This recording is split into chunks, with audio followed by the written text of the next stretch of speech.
अस्सलाम वालेकुम दोस्तों। एफसी स्कूल की तरफ से मैं आप सबको खुश आमदीद कहता हूँ। एफसी स्कूल आपके लिए एक ऐसा प्लेटफॉर्म है जिस पर मैं आप लोगों के लिए आप लोगों के एग्ज़ाम की प्रिपरेशन के लिए हर तरह के लेक्चर्स अपलोड करता हूँ। चाहे आप वर्चुअल के लिए तैयारी कर रहे हों, चाहे आप पीपीएससी के लिए तैयारी कर रहे हों, चाहे एफपीएस, चाहे एनटीएस, ठीक है, किसी भी तरह के आप गवर्नमेंट जॉब की प्रिपरेशन कर रहे हैं तो आपको एफसी स्कूल उसमें असिस्ट करेगा। आपसे गुजारिश है कि अगर आपने अभी तक मेरे चैनल एफसी स्कूल को यूट्यूब पे सब्सक्राइब नहीं कर रखा तो आप इसको अभी सब्सक्राइब कर दें ताकि मेरी हर वीडियो आप शेयर कर सकें, देख सकें, इससे फ़ायदा उठा सकें। तो दोस्तों, सब्सक्राइब मैं उम्मीद करता हूँ आपने कर लिया होगा। तो चलिए अपना आज का लेक्चर शुरू करते हैं, जिसमें हमने आज इंग्लिश लिटरेचर के इम्पोर्टेंट एमसीक्यूज़ को डिस्कस करेंगे डिटेल के साथ। तो बगैर कोई टाइम ज़ाया किए लेट्स बिगिन। हमारे पास फर्स्ट स्लाइड है और क्वेश्चन है, who said I have taken all knowledge to be my province. किसका ये कहना है, किसकी कोटेशन यहाँ पे लिखी गई है? तो दोस्तों, ऑप्शंस हैं आपके पास, Bertrand Russell, Francis Bacon, Doctor Faustus या none of these. Bertrand Russell और फ्रांसिस बेकन ये दोनों प्रोज के राइटर हैं। प्रोज में आपने बड़ा नाम किया दोनों ने। डॉक्टर फास्टस एक फिक्शन करेक्टर है, ठीक है, और option D none of these है। तो इन में से आपने बताना है। तो दोस्तों, इसका जो करेक्ट आंसर है वो ऑप्शन बी है। फ्रांसिस बेकन जो थे, आपने ये कहा कि आई हैव टेकन, यहाँ पे कोटेशन मार्क्स होनी चाहिए थी जो कि नहीं है, सॉरी माफ़ कीजिएगा। I have taken all knowledge to be my province, ये किसका कहना है? ये फ्रांसिस बेकन का कहना है। फ्रांसिस बेकन ने अपने अंकल को 1592 में एक लेटर लिखा, ठीक है। उस लेटर में, अच्छा, अंकल को लिखा और अंकल का नाम भी आपको मैं बता देता हूँ, अंकल का नाम भी आप याद कर लीजिएगा। अंकल का नाम था लॉर्ड बर्गले, ठीक है, ये भी आपने याद रखना है।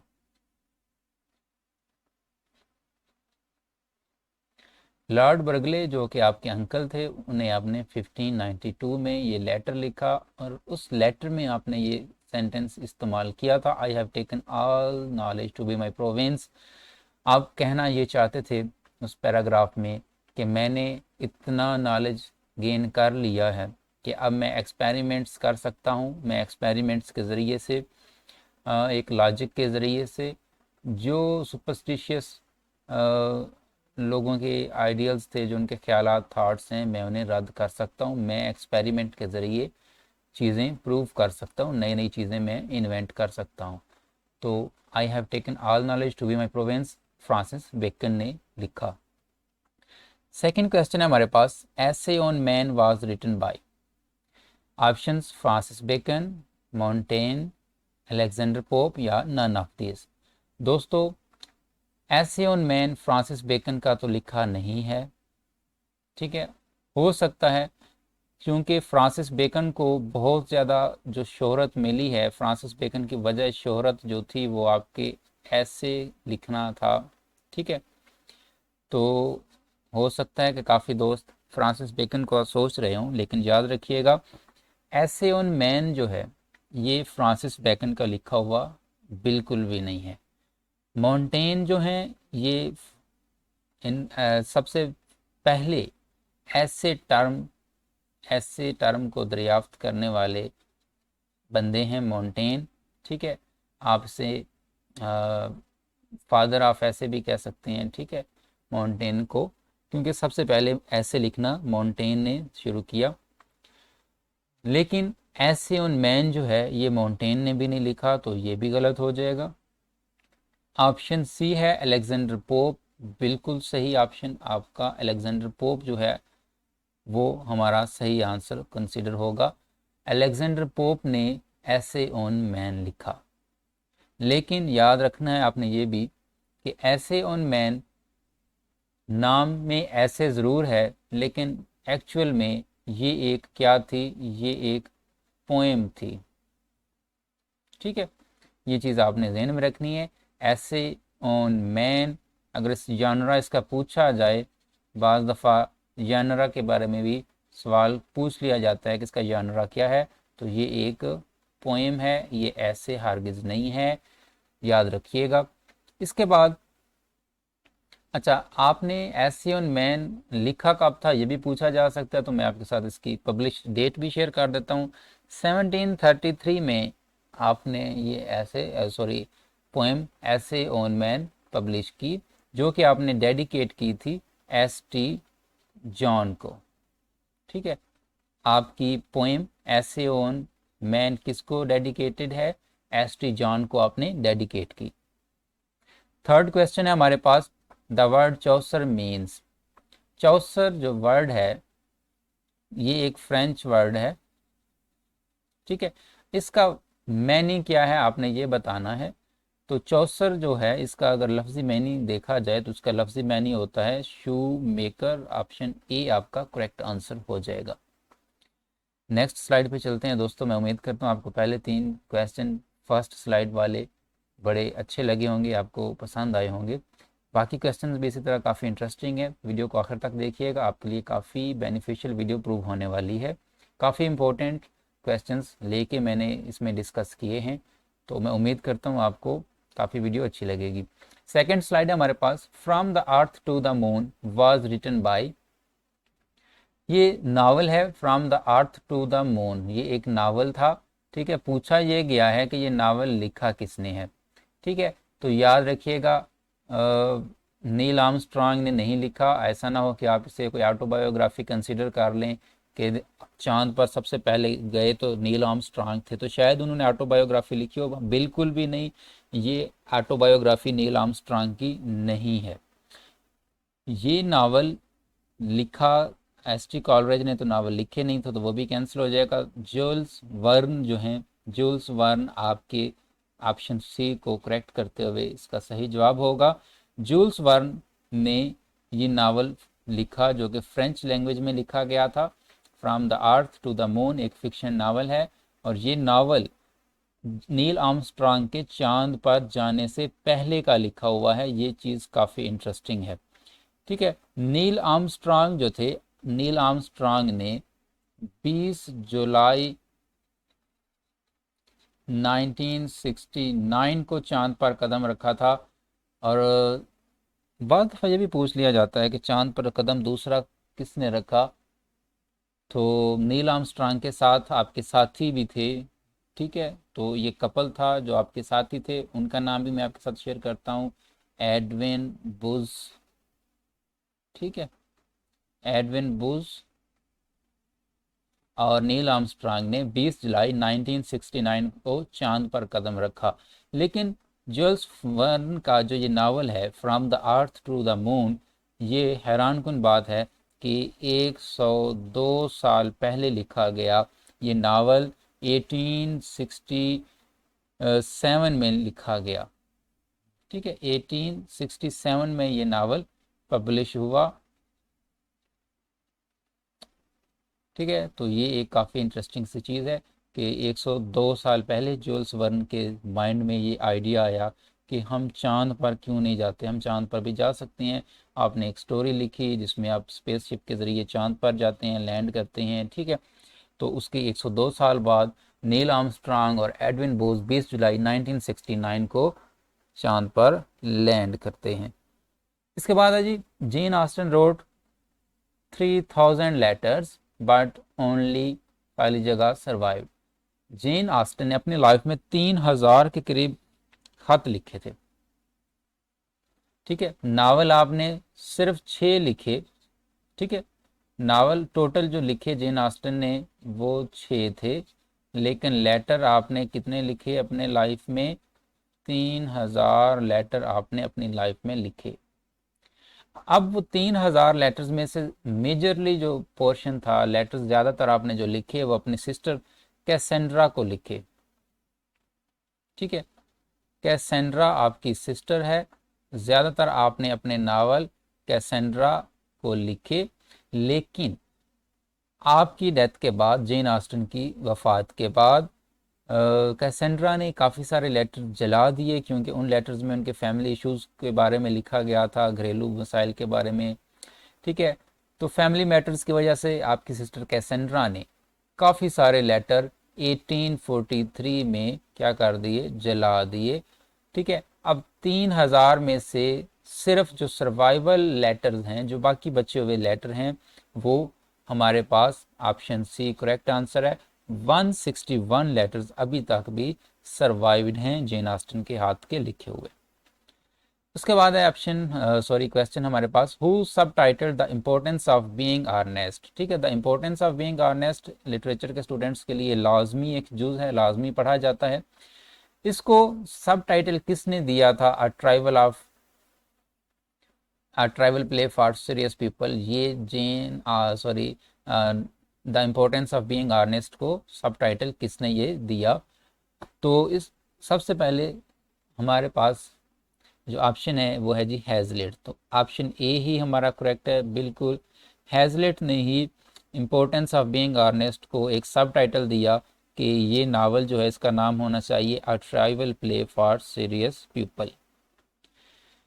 लेकिन यहाँ पे ये भी पूछा जा सकता है कि the importance of being honest लिखने वाले कौन थे? तो लिखने वाले जो राइटर थे इम्पोर्टेंस ऑफ बीइंग ऑनेस्ट के, वो थे ऑस्कर वाइल्ड, और सब टाइटल दिया था हैजलिट ने।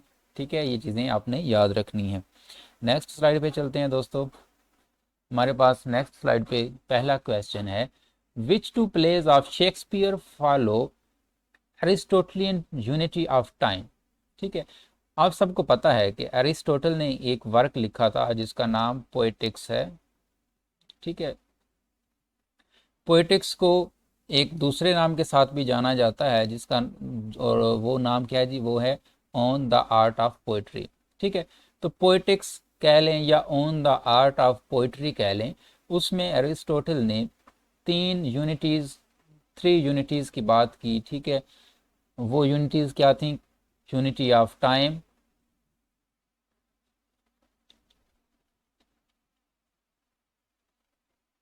ठीक है, यूनिटी ऑफ प्लेस, और यूनिटी ऑफ एक्शन। आपने अपने पोएटिक्स में ये तीन यूनिटीज़ की बात की, और आपने कहा एक अच्छा प्ले वो होता है जिसमें ये तीन खसूसियात पाए जाएं। तो क्वेश्चन ये है कि शेक्सपियर जो हैं, उन्होंने अपने कौन से प्लेज में इन यूनिटीज़ को फॉलो किया? आमतौर पर शेक्सपियर इन यूनिटीज़ को फॉलो नहीं किया करते थे, लेकिन आपने दो नावल द टेम्पेस्ट और द कॉमेडी ऑफ एरर्स में इन यूनिटीज़ का बहुत ज़्यादा अच्छे तरीके के साथ मुकम्मल तौर पर इन्हें फॉलो किया। तो करेक्ट आंसर हो जाएगा ऑप्शन बी, द टेम्पेस्ट और द कॉमेडी ऑफ एरर्स में एरिस्टोटलियन यूनिटी ऑफ टाइम को और बाकी यूनिटीज़ को भी फॉलो किया गया है। The only play by Wordsworth was, अब हम सबको पता है कि वर्ड्सवर्थ, हम बीए में भी इनकी पोएम्स पढ़ी, मास्टर में भी पढ़ते हैं, पोइट ऑफ नेचर कहा जाता है इन्हें। वर्ड्सवर्थ ने अपनी लाइफ में 387 के करीब, ठीक है, पोएम्स लिखी। 387 पोएम्स आपने अपनी ज़िंदगी में लिखी, लेकिन आपने सिर्फ सोल प्ले लिखा, सिर्फ एक प्ले लिखा अपनी ज़िंदगी में। 387 पोएम्स लिखी, जबकि सिर्फ एक आपने प्ले लिखा। उस प्ले का नाम क्या था? तो क्वेश्चन इंपॉर्टेंट बनता है ये भी, तो उस प्ले का नाम आपको पता होना चाहिए। ऑप्शन ए है जी लंदन 1802। तो लंदन 1802 आपकी पोएम है। ठीक है, किसकी पोएम है? या ये पोएम वर्ड्सवर्थ की ही है। ठीक है, the world is too much with us, ये भी वर्ड्सवर्थ की पोएम है। तो ऑप्शन आपके पास बच गया सी या डी। तो ऑप्शन डी आपका होगा नहीं, क्योंकि सी हमारा करेक्ट आंसर हो जाना है। द बॉर्डर्स जो है ये आपका प्ले था, ऑप्शन सी आपका करेक्ट हो जाएगा। ठीक है, तो मैं उम्मीद करता हूँ आपको क्वेश्चन काफ़ी अच्छा लगा होगा, पसंद आया होगा। इसके बाद हमारे पास when I consider how my light spent is a sonnet by. जी हाँ, काफ़ी इजी क्वेश्चन है। हमें पता है कि हमारे एक काफ़ी फेमस इंग्लिश के जान हैं पोइट, इंग्लिश लिटरेचर में उनका चर्चा होता है लाजमी।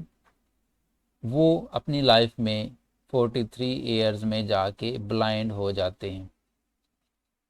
ठीक है, उन्होंने एक सोनेट लिखा जिसका नाम था when I consider how my light spent. इसके अलावा इसका एक दूसरा नाम भी है, सब टाइटल भी है, वो है जी ऑन हिज ब्लाइंडनेस।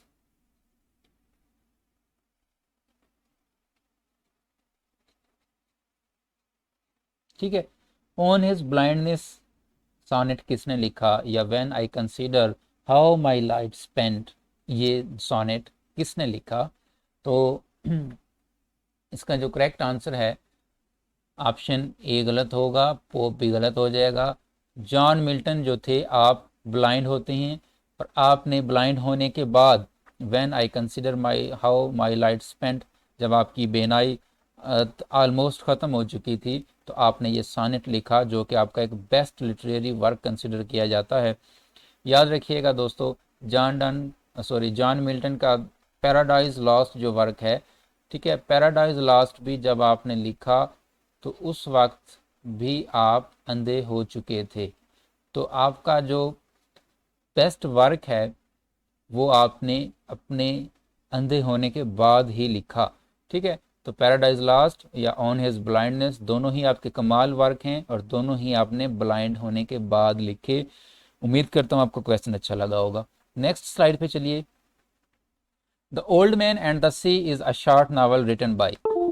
ये नावल जी किसने लिखा है, तो करेक्ट आंसर है इसका novel the old man and the sea जो है ये लिखा है जी हिमिंगवे ने। ऑप्शन ए करेक्ट हो जाएगा, जेन ऑस्टिन गलत, ऑस्कर वाइल्ड भी गलत। To sleep is a poem, ठीक है, किसने पोएम लिखी है, तो टू स्लीप पोएम जो है ये दो राइटर्स ने लिखी। ठीक है, वर्ड्सवर्थ ने भी अपनी लाइफ में पोएम लिखी थी टू स्लीप, और कीट्स जो हैं, कीट्स ने भी ये पोएम लिखी टू स्लीप। तो ऑप्शंस चेक कर लेते हैं। कीट्स है, जॉन ड्राइडन, पोप, ना तो जॉन ड्राइडन ना पोप, ना नन ऑफ दीज। ठीक है, तो टू स्लीप पोएम किसकी है, कीट्स की। पोप वर्ड्सवर्थ ने भी लिखी, कीट्स ने भी लिखी, सेम टाइटल रहा दोनों का, लेकिन दोनों ने अपनी अपनी अलग अलग लिखी है।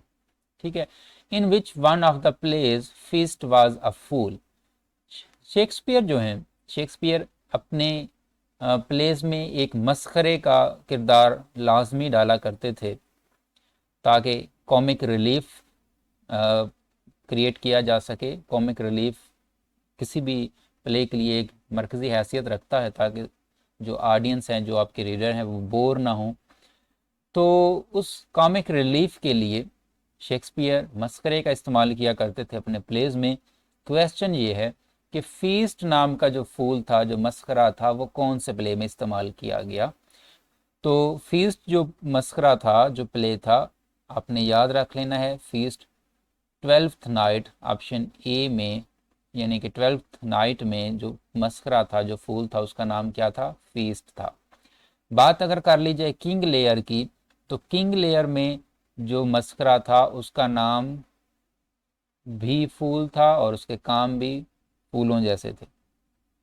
As you like it, as you like it में भी आपने एक मस्करा डाला, और एज यू लाइक इट में जो मस्करा डाला उसका नाम था, उसका नाम टच स्टोन था। ठीक है, एज यू लाइक इट में फूल का किरदार प्ले करने वाला करेक्टर टच स्टोन था। इसके अलावा आपने एक और प्ले में भी फूल का किरदार डाला। ठीक है, उसका नाम आ मिड समर नाइट ड्रीम है। तो आ मिड समर्स नाइट ड्रीम में भी आपने एक मस्खरे को डाला। ठीक है, और उसका नाम क्या था जी? उसका नाम था हमारे पास निक बोटम। ठीक है, तो आपने चारों मस्करों के नाम याद रख लेने हैं। निक बॉटम का पूछा जाए तो मिड समर नाइट ड्रीम में, फूल का पूछा जाए तो ये किंग लेयर में था, फीस्ट का पूछा जाए तो 12th नाइट में था, एज यू लाइक इट में पूछा जाए मस्करा फूल कौन था तो वो टच स्टोन था। ठीक है, मैं उम्मीद करता हूँ आपको क्वेश्चन अच्छा लगा होगा। नेक्स्ट स्लाइड पे चलते हैं। अच्छा दोस्तों, यहाँ पे आपसे रिक्वेस्ट है कि अगर आपने अभी तक चैनल सब्सक्राइब नहीं किया तो मैं अगेन रिक्वेस्ट कर रहा हूँ कि ये वीडियो भी ठीक है साथ साथ देखते रहें, लेकिन अगर आपको कुछ मालूमाती कंटेंट यहाँ से मिल रहा है तो आपका भी ये फ़र्ज़ है कि आप मुझे सपोर्ट करें, आप चैनल को लाइक करें। ठीक है, आपने अगर सब्सक्राइब नहीं किया तो सब्सक्राइब भी करें और लाजमी दोस्तों के साथ वीडियो को शेयर भी किया करें। ठीक है, इतना तो आपको मेरे लिए करना चाहिए। तो चलिए नेक्स्ट स्लाइड पे चलते हैं दोस्तों। नेक्स्ट स्लाइड पे हमारे पास who lived under 3 kings reign. कौन सा वो फिगर है जो कि 3 बादशाहों के दौर में जिए? तो इसका बगैर कोई टाइम वेस्ट किए जो करेक्ट आंसर होगा, चौसर जो हैं करेक्ट आंसर है। चौसर जो हैं चौसर ने 3 किंग्स का दौर, 3 किंग्स का ज़माना देखा। सबसे पहले अगर बात की जाए तो चौसर की बर्थ जब होती है तो उस वक्त जो दौर था, उस वक्त जो ज़माना था वो किंग एडवर्ड 3 का चल रहा था। ठीक है, किंग एडवर्ड 3 में आपकी बर्थ हो रही है। उसके बाद अगर जवानी की बात की जाए तो रिचर्ड 2 आते हैं आपकी जवानी में, रिचर्ड 2 किंग बनते हैं। ठीक है, और डेथ आपकी हो जाती है हेनरी 4th के टाइम पीरियड में, आपकी डेथ हो जाती है। तो इस तरह से क्वेश्चन ये अच्छा है बन सकता है कि कौन सा वो लिटरेरी फिगर था कि जिसने 3 बादशाहों का ज़माना अपनी लाइफ में देखा? तो करेक्ट आंसर चौसर रहेगा। Shakespeare's longest play was, Shakespeare का लॉन्गेस्ट प्ले कौन था? तो आपके ऑप्शन हैं the comedy of errors, the Tempest और हैमलेट। ठीक है, और नन ऑफ दीज। तो शेक्सपियर का जो लॉन्गेस्ट प्ले है वो हैमलेट आपका लॉन्गेस्ट प्ले कंसिडर किया जाता है, सबसे लंबा प्ले आपका हैमलेट था। अच्छा, अगर बात की जाए सबसे शॉर्टेस्ट प्ले की तो द कॉमेडी ऑफ एरर्स जो है ये सबसे शॉर्टेस्ट प्ले था। ठीक है, आपका हैमलेट लॉन्गेस्ट है और कॉमेडी ऑफ एरर्स आपका शॉर्टेस्ट प्ले है।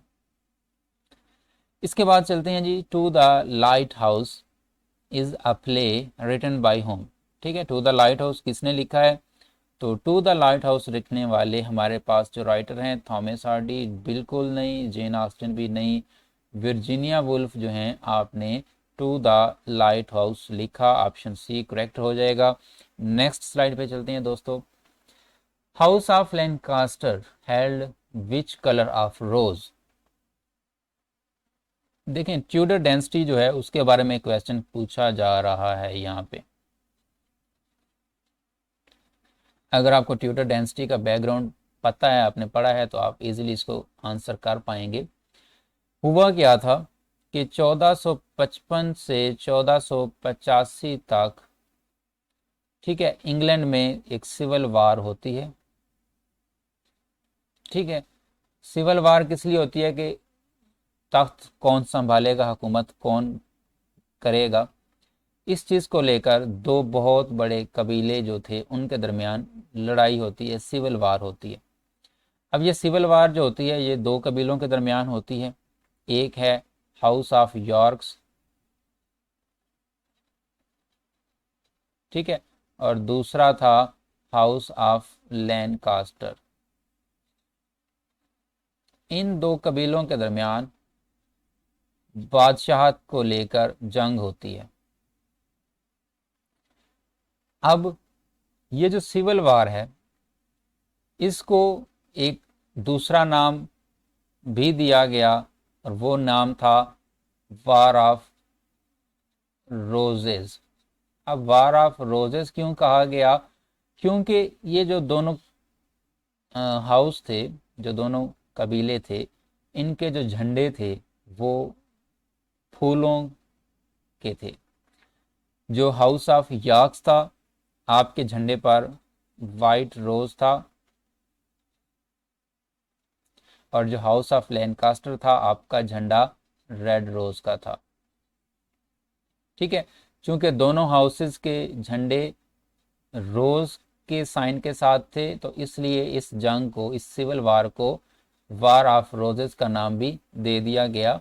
और ये वार हाउस ऑफ लैंकास्टर जीत जाता है, और इस तरह से ट्यूडर डायनेस्टी की एस्टेब्लिशमेंट होती है, ट्यूडर डायनेस्टी क्याम में आती है। ठीक है, 1455 1485 ये वो टाइम पीरियड है जबकि इंग्लैंड पर हुक्मरानी की एलिजाबेथ ने। ठीक है, तो एलिजाबेथ के टाइम पीरियड में ये वार होती है, और एलिजाबेथ ट्यूडर डायनेस्टी से बिलोंग करती थी, हाउस ऑफ लैंकास्टर से आपका ताल्लुक था। ठीक है, तो ये था आज का क्वेश्चन। मैं उम्मीद करता हूँ आपको इसका भी जान के काफ़ी अच्छा लगा होगा। अब वक्त आ चुका है आपसे अलविदा लेने का, लेकिन आप लोगों से मेरी गुजारिश है कि अगर आप तक अभी तक आप लोगों ने चैनल को सब्सक्राइब नहीं किया, तो दोस्तों ये आपके ज़ुम्मे है, आपने चैनल को लाजमी सब्सक्राइब करना है। वीडियो देखने का बहुत शुक्रिया, अपना ख्याल रखिएगा और दुआओं में याद रखिएगा। अगली लेक्चर में आपके साथ दोबारा मुलाकात होगी, तब तक अल्लाह हाफिज़।